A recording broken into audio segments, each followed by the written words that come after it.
Добро вечер во вториот дневник на Канал Плюс телевизија. Еве дел од настаните кои го одбележаа денешниот ден.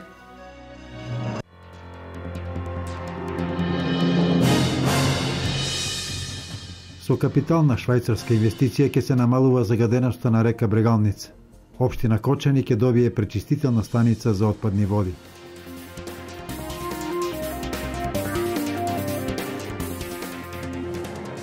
Здравите прехранбени навики се темел за добро здравје. На светскиот ден за здравата храна, децата учеа како се одгледува и подготвува ваква храна. Исчезна жена во Штип, кривична за беровчани кои бесправно сечеле дрва.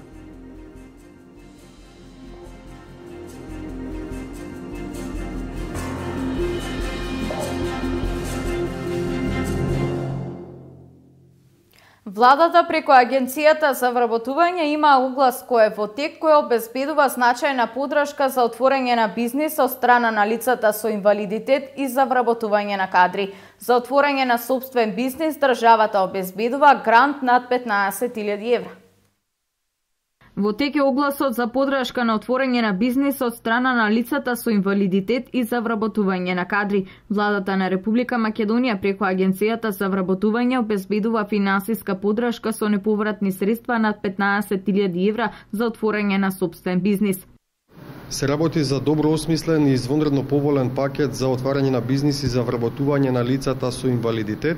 Во вкупен обем тие се стекнуваат со правото и можноста да добијат цена се околу 15.000 евра, кои што ќе бидат искористени за креирање на бизнисот, за вработување на 2 дополнителни лица во истиот тој бизнис и за добивање на помош од посебниот фонд на агенцијата, што представуваат средства кои што може да придонесат за квалитетно остварување и развивање на самиот бизнис. Ќе продолжиме со подршка на оваа категорија на граѓани со цел поголема нивна вработеност, но ќе продолжиме и со другите мерки и активности за зголемување на вработеноста во Република Македонија.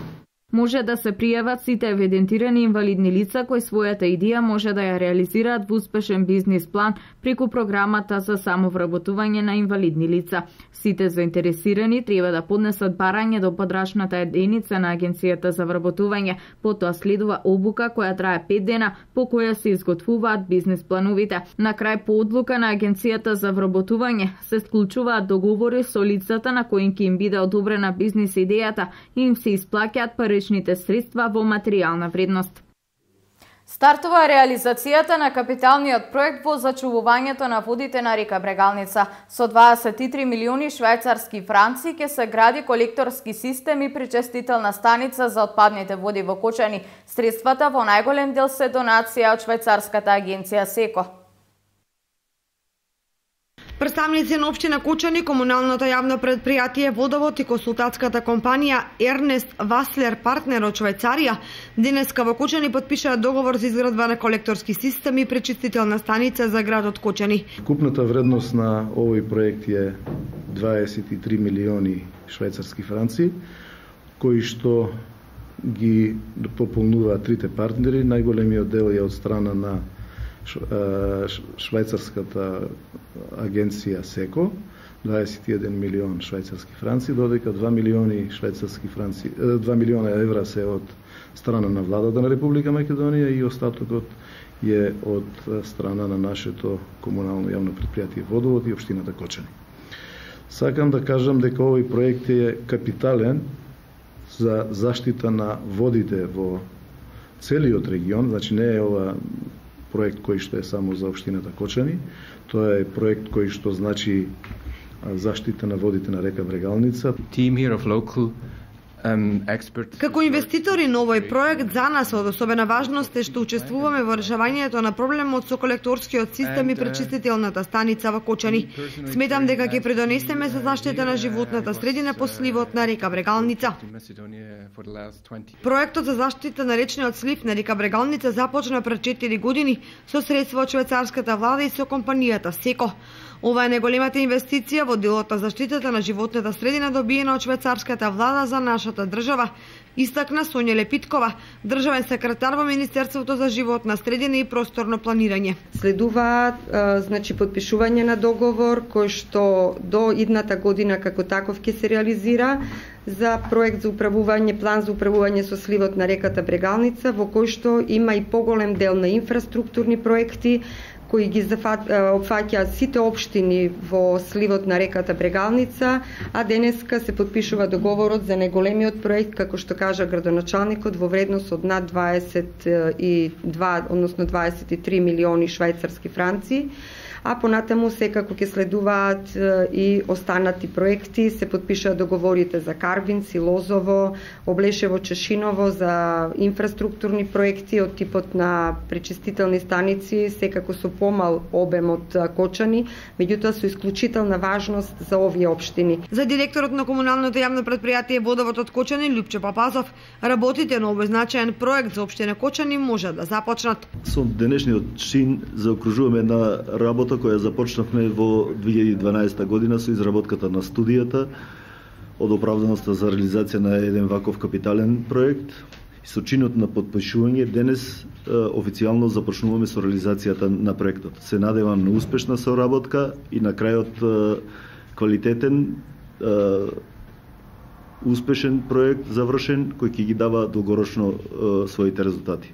Изградбата на колекторскиот систем и пречистителната станица во Кочани имаат пошироко значење не само за општината, туку и за источниот регион. Денес се одбележува Светскиот ден на здравата храна. Во сите детски градинки беа организирани работилници за важноста на здравата храна. Децата заедно со родителите, бабите и дедовците се едуцираа како се одгледува и подготвува вкусна и здрава храна. Еве дел од денешните активности во градинките во Делчево и Штип. Со пригодна програма во присуство на дел од родителите, денес детската градинка Весели цветови од Делчево се вклучи во одбележувањето на 16 октомври, денот на здравата храна. Ние секојдневно ги работиме тие активности во целокупната наша годишна програма е вклучено, значи конзумирањето на здравата храна, меѓутоа сега преку националната програма на Министерството за труд и социјална политика добивме акционен план, преку кој акционен план со помош на 6 теми ние значи активно ќе мораме во текот на целата година да ги учиме децата што за нив значи здравата исхрана и здравата храна. Изреката на Пиаже е главната водилка со која дечињата од оваа градинка учат како од семе преку плод се доаѓа до здрава храна. Пример за тоа се плодовите од зеленчуковата градина во дворот, кои што веќе се искористени за овогодишната зимница, во чиј процес на подготовка учествуваат и самите дечиња. За да може детето нешто да разбере, тоа мора самостојно да го конструира за да го свати. Ние имаме веќе зеленчукова градина во која што одгледуваме повеќе видови на зеленчук, буквално знаат како од семка до плод се доаѓа, вклучени се секојдневно во одгледувањето, во бербата, во подготвувањето на зимница која што веќе ја направивме поради временските услови. Набројни неколку зеленчуци. Патлиџан, пиперки, зелка, морков. Што ти најмногу сакаш да садиш еве од идната година овде во градина? Патлиџан, Другу што садиш? морков и зелка. Што се патлиџаните, пиперките, моркова, каква храна? Здрава. А што највеќе се одржи оваа храна, што има во неа? Витамин. Родителите кои учествуваа во денешното одбележување на 16 октомври се презадоволни од тоа што дечињата стекнатата навика за здрава исхрана ја пренесуваат и на домашната трпеза. Да, се префрла и дома, значи почнуваат да ни кажуваат што е здраво, што не, што можеме да пазаруваме или да употребуваме, што не. Најдобро е што се исфрлени, значи паштети, сувомеснати производи и многу добро е за децата од мали нозе да почнат да знаат што е здрава храна. Инаку кампањата за здрава храна, здравјето е избор, Министерството за труд и социјална политика ја спроведува во соработка со единиците на локалните самоуправи, како и детските градинки во Македонија. Дека е преполн есенскиот шпајс на родителите на децата кои ги посетуваат детските градинки во Штип, покажа денешното одбележување на Меѓународниот ден на здравата храна во присуство на родителите, бабите и дедовците. Директорот на детската градинка Вера Циривири Трена Трајан Коцев истакна дека не само на овој ден, децата во сите клонови при оваа штипска градинка секојдневно конзумираат здрава храна подготвена според мени од нутриционисти доставена од Министерството за труд и социјална политика. и мислам дека храната во градинките е избалансирана во однос на протеини, јаглехидрати и масти. Па така и во овој проект се вклучуваат и детските градинки од нашата општина, детската градинка Вера Циревиритрена и детската градинка Стибо. Значи приготвување на здрава исхрана, истекнување на навики кај децата и кај родителите за здравата храна. Големиот избор од зеленчук и овошје и домашно подготвена храна ги мотивираше најмалите да се вклучат и со своите рачиња да направат салати, зеленчукова и овошна. Својата инвентивност ја покажаа и нивните родители. Од нив подготвената храна во домашни услови можеа сите да ја пробаат. А со родителите се договоривме тие заедно дома со дечињата да изработат јадење од здрава храна. Оваа прилика ја користам да им се заблагодарам, значи на родителите, затоа што сме сведоци дека има многу прекрасни креативни јадења. Родителите задоволни што со своите деца денес учествуваа во одбележувањето на Меѓународниот ден на здравата храна, а задоволни се и од храната кој секојдневно ја јадат нивните деца во градинката. Јас сум презадоволна, значи со текот на годините гледам дека менито се менува и тоа е позитивно. Значи воведен е интегрален леп, воведен е корнфлекс, воведени се манџи, супи кои што се подготвуваат на поинаков начин отколку што ги подготвувале нашите баби. Сметам дека уште од дома би требало да ги поттикнуваме дечињата здраво да се хранат и на тој начин да им помогнеме да се снајдат во светот денес кој што им нуди нездрави храни, им нуди нездрави пијалоци. Со свој допринос во одбележувањето на Меѓународниот ден на здравата храна на најмалите им помогнаа и членовите на Унијата на жени на ВМРО ДПМНЕ и жените членки на Сдруженијето на пензионери од Штип. Сакаме да присуствуваме тука и да укажеме на некои работи за здравата храна, дека треба да употребуваат уште од мали здравата храна. Овој проект сега што е или работна работилница, ние веќе доаѓаме скоро четврта година ние. Во организација на Министерството за труд и социјална политика, Меѓународниот ден на здравата храна се одбележува во сите детски градинки во државата. И во Македонска Каменица светскиот ден на здравата храна се одбележа преку едукативни песни за здравиот начин на исхрана, богата трпеза со здраво приготвена храна. Дечињата од детската градинка Бамби го одбележаа овој ден. Да погледнеме дел од атмосферата таму.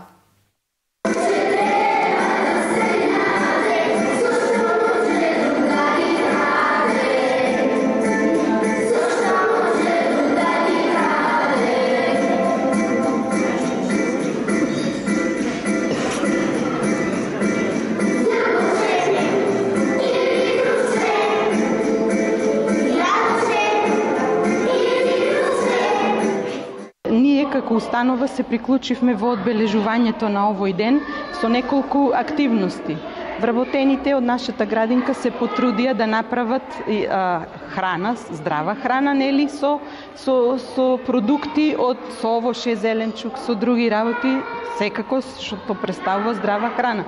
Дечињата со повеќе активности, со песна и со стихови, ги искажаа своите мислења и знаења за здравата храна. Боенки, ја посетивме градината каде што ги ископавме морковчињата, макдоносот, пиперките што ни останале во градината. Други дечиња секако ги печатираа овошјата и зеленчуците на своите листови од блокчињата.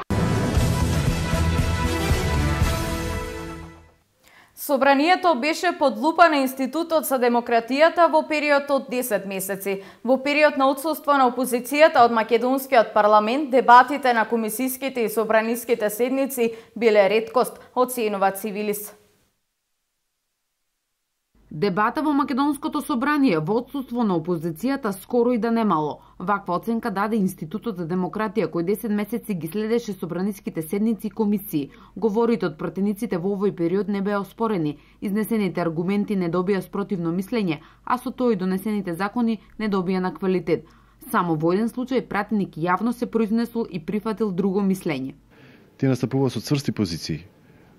Не се подготвени да ги примат добрите аргументи на своите противници политички во собранието, со чија што крајна цел била, нели, законот да биде поопфатен, поквалитетен и да има широка прифатеност и во општеството и од страна на граѓаните. Имаме само еден случај кога еден пратеник променил позиција и тоа јавно го кажал на седница дека менува позицијата поради подобар аргумент изнесен од друг пратеник.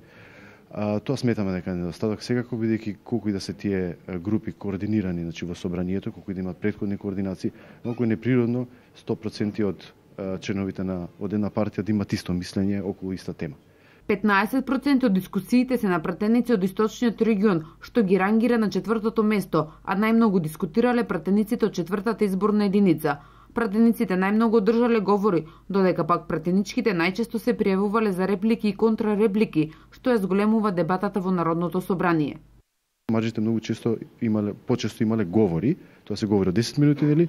Меѓутоа жените почесто и користеле правото на реплика и на контрареплика, со што сметаме дека тие прилично допринеле и во овие услови и на дебата како што биле во собранието, допринеле да се развие дискусија подлабоко околу некои теми. Вториот дел од проектот Собранието под лупа започна во септември и ќе се имплементира во период од 2,5 години.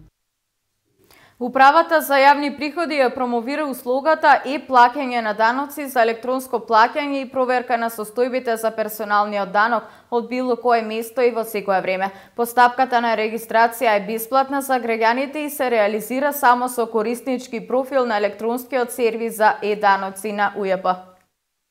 Се што треба еден граѓанин да има валидна мејл адреса и да се регистрира на системот даноци на страната ujp.gov.mk. Кога тој ќе се регистрира како физичко лице на системот даноци и со дебитни картички од македонските банки може да го плати данокот. Значи со ова се заштедува пари, време од својот дом или било каде и да е, може онлайн да ја следи состојбата на своите обврски и права.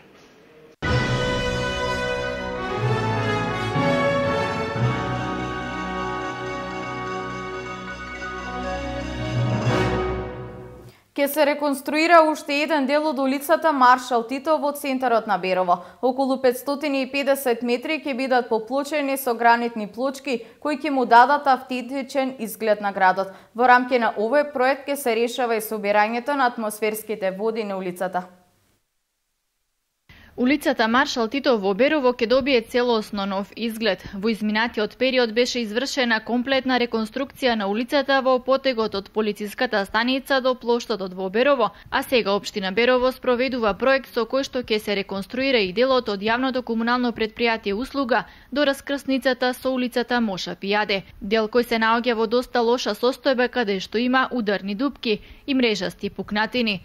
Проектот опфаќа реконструкција на улицата во должина од околу 550 метри со поставување на нови рабници од едната страна, каде ќе биде изградена и тротоарска површина во широчина од 1 метар, додека самата улица ќе биде поплочена со гранитни плочки, со што ќе се зачува автентичноста на овој дел од Берово. Улицата Маршал Тито како целина представува една од поважните собирни улици во градот и значаен инфраструктурен објект, кој го поврзува централното градско подрачје со периферниот дел од градот. Самиот проект предвидува и решавање на одводнување на атмосферските води, со што ќе се реши уште еден проблем кој ќе ја заштити и самата новоизградена улица.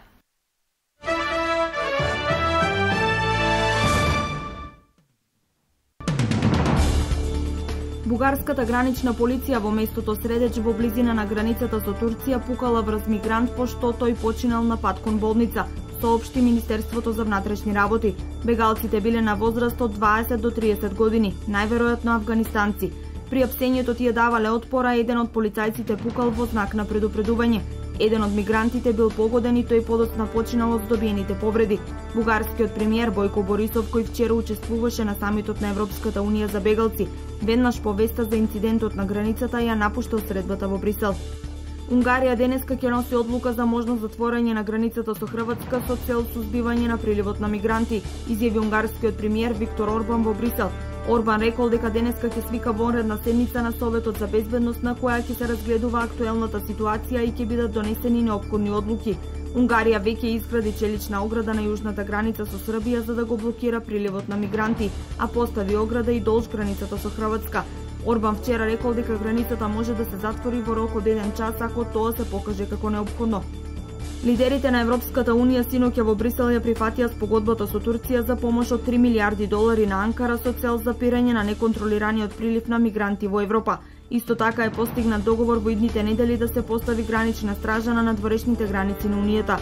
Председателот на Европскиот совет Доналд Туск и председателот на Европската комисија Жан-Клод Јункер изјавија дека членките наскоро ќе ги исплатат ветените €2 милиарди за помош на Турција, Јордан и Либан за згрижување на бегалците од Сирија.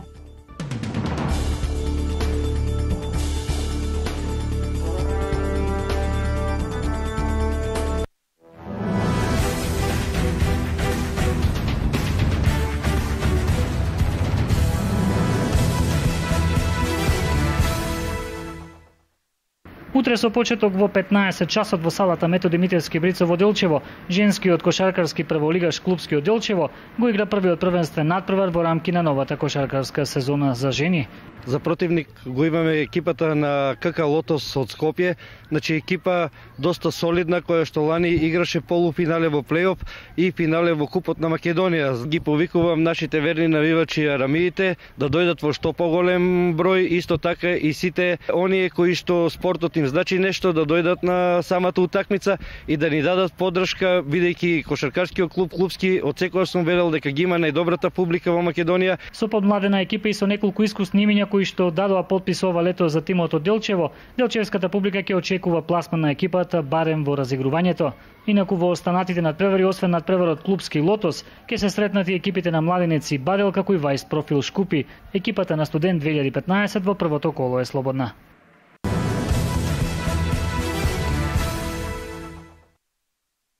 По пауза од 2 недели овој викенд ќе се одиграат надпреварите од 10-то коло во првата македонска фудбалска лига. Фудбалскиот клуб Брегалница во ова 10-то коло ќе гостува кај екипата на Работнички. Се очекува интересен меч со оглед на тоа што во првиот надпревар Брегалница ја совлада екипата на Работнички. Во моментот овие две екипи имаат по 10 поени во досегашните одиграни надпревари. Овој меч е закажан за утре со почеток во 14 часот и 30 минути. Останатите двојки ќе играат во недела и тоа Царев двор Шкендија, Ренова Турново, Шкупи Вардар, Силекс Металург. Во моментот на табелата Шкендија е на првата позиција со 24 поени, бод помалку има Вардар 23, следуваат Силекс со 13, Царев двор 12, Шкупи 11, Работнички и Брегалница по 10 поени. Турново 9, Ренова 6 и на последното место е екипата на Металург Скопје со 5 поени.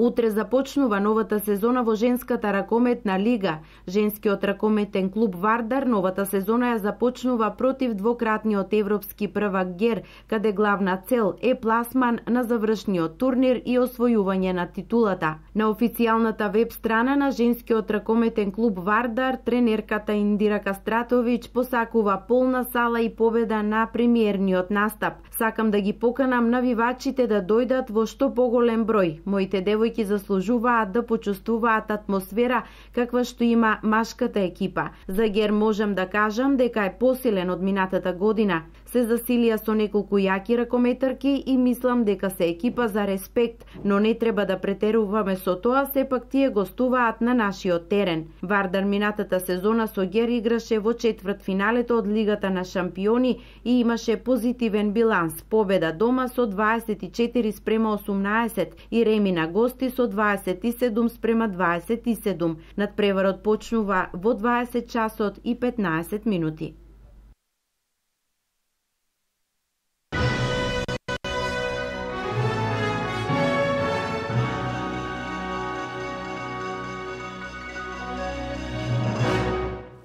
Дневникот заврши, ви благодарам на вниманието и ви посакувам пријатна вечер со програмата на Канал Плюс телевизија.